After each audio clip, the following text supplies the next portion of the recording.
it's Mary here. Welcome back to my channel. This video is dedicated to make a mask. It's very easy to make. It won't take more than 5 minutes. I made 2 in maybe 10 minutes both. Make sure when you make this mask you can always share it with your friends, with your neighbors, with your family. Make some for anybody you think he might need a mask.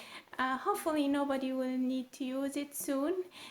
If you have like a senior home close by, go and try to distribute some of your talent.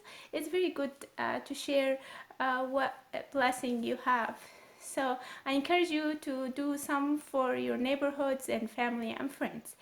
I will leave all the details in the description below, the measurements and all the fabric material you need. It doesn't cost any fabric. It's very simple and straightforward.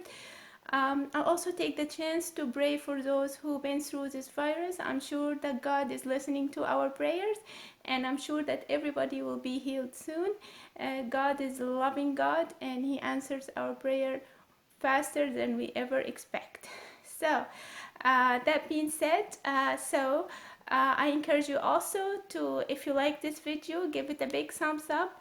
And don't forget to share it with your family and friend as well. If somebody have a sewing machine and willing to help doing some mask, go ahead, feel free to share it. Feel free to subscribe if this is your first time on my channel. So let's not waste any more time and let's get started.